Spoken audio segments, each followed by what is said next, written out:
Let's go. So thank you very much for the introduction and the opportunity for giving a quick lightning talk. So I'll be talking about, as you said, the shadcn-ember repository or framework that I've made a couple of months ago. Let me start by sharing my screen. Just like Nullvox Populi, I also do not have slides, so it will be a very quick demo. Um, let's just share my whole screen because I'll do. Maybe if I'm feeling like it, I'll do a quick live coding demo as well. Cool. So maybe to first introduce myself. So my name is Inyas. I'm the co-founder and CTO at Squire. And at Squire, we're building the AI platform for automating medical documentation. And of course, we use Ember for that as well. Actually, quite some state-of-the-art Ember. So just last week, we upgraded to V8, so that's a new release with roll down. So some extra speed improvements in there. I think there was some question in the Discord, like, is it possible to use it with Ember? And yes, we're running it in production. Um, yeah, I'm also part of the core learning team of Ember, mostly helping out with PR reviews over there. But let's get into it. So what is shadcn-ember? So it's basically the foundation for your design system. Um, it all started because we needed at Squire like a design system, but we didn't really want to reinvent everything ourselves. We were a startup, we don't have the capacity for it. So we wanted to use a component library at first. And actually, Nullvox Populi, of course, he has like a very nice block of bundling some very modern, up-to-date design systems in Ember. But all of these on this list, there are very good ones on here. They're all component libraries. What we actually looked into is shadcn. Maybe if you're coming from like React ecosystem or even in other ecosystems like Vue, Svelte, there's this new, it's kind of a hype as well for sure. Like the foundation for your design system, shadcn. But what is the difference? The difference is that instead of it being shipped as like a package that you install in your application, it works using a registry. So with a registry, you actually own the codes. So instead of installing the dependency, you like pull in, for example, a button component, and it lives inside your own application. So as you can see here, this is the Ember port that I've built. These are all components that are available in the library. I'm gonna quickly switch as well to like the official shadcn React version. This is the original one. They have in the meantime already added some variations and styling options, but as you can see, like a lot of components are actually already supported in shadcn-ember. So if you go to components, you can see that the majority of the components are in here. There's a few ones left, so if you're always up for contribution, that would be very welcome to do. Um, so let me quickly demo the installation as well. So it's definitely focused on modern installation. So it's built with GTS, so Glimmer template tag components, built for Vite. That's what I tested it for. That's what we use. You might be able to use it in older projects, but I did not test for that. So how do you set it up? So you run this command to install and to make a new Ember app. You add Tailwind to it. Basically, you configure an alias. This basically allows you to import local files with the add prefix. We'll get back to that later, why we do that. And as you can see, you also do it in the Vite config. This is basically what allows it. The previous one is what allows TypeScript to find your files as well. Tailwind is set up. I'm going very quickly through it, but you can always head back and look at shadcn-ember yourself. So we have Tailwind, also the icon setup. And then finally, we also have a CLI for shadcn-ember. So instead of the dependency that you install, you can add components using a command line interface. So I have a demo application, and I hope that shows up. Yeah, that shows up. So that just did all the previous steps, except for installing shadcn-ember. So let's do it live and see what happens. So this will check your project. It will ask you some questions like which color do you want to use?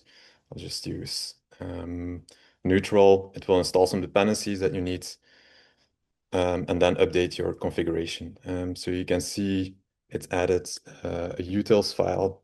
And in this utils file, it's basically a Tailwind merge class that is used in a lot of components. And if you check at the app CSS, this one is also updated. It's added a lot of colors. These are also used within all these components. Quickly heading back here. Now you can see there's like a way via the command line to add components as well. So I'll give that a try quickly. So in here, if I add the button, we'll see once it runs, this button component has been added. It just lives inside your app folder, apps, components UI, and this is your button. So it has a lot of code. I'll have to format it. But yeah, you basically get that out of the box within your application. So why is that useful? That's useful because coding changed, I would say, in the last couple of months with coding agents. And for a coding agent, it's very easy, yeah, for the agent to read locally your changes, like the file itself. But also if you want to make adjustments, because usually, let's be honest, if you install like a standard component library, you want to theme it to make it have the look and feel of your company. This allows you to very easily do that without having to override it. So let's verify that I'm not lying by quickly pasting this in here. And let's see if that works, if everyone starts. And I open the application. So this was the previous page. And it boots up. We do not have a button yet, but it's still loading. Oh, there it is. So here we have the shadcn-ember button.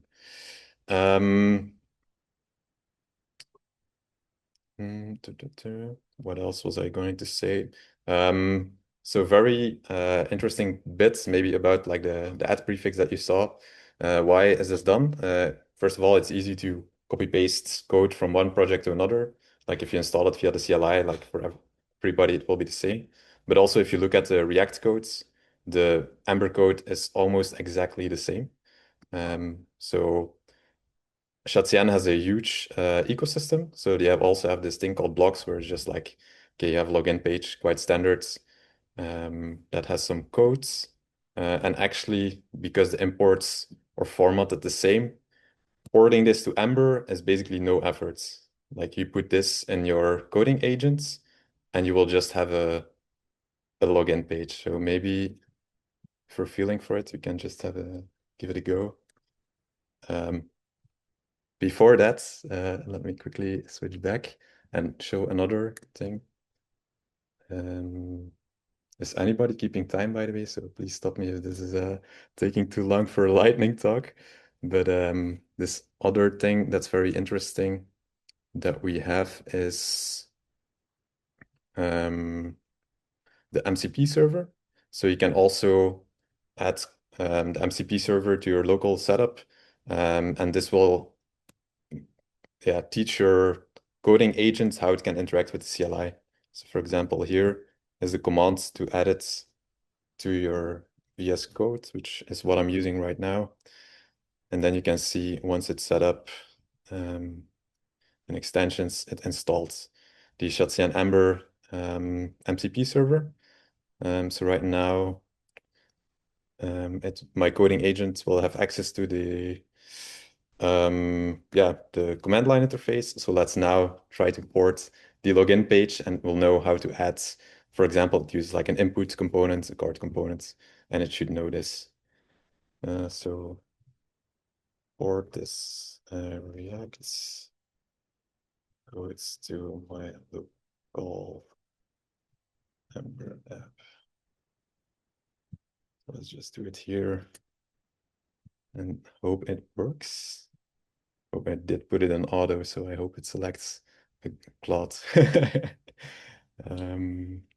That's basically also how I was able to make this library, because coding changed and all of the code has been written by code agents. I did not write any code by hand. Um, you might think this is risky, but we're actually running this as our design system in production.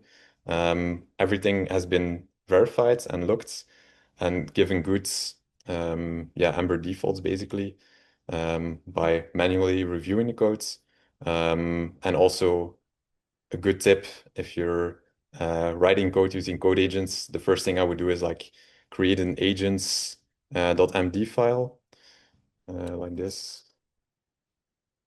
And this is like a standard that pretty much all coding agents will read, and it's just like a basic instructions you can give to your coding agents that it will follow.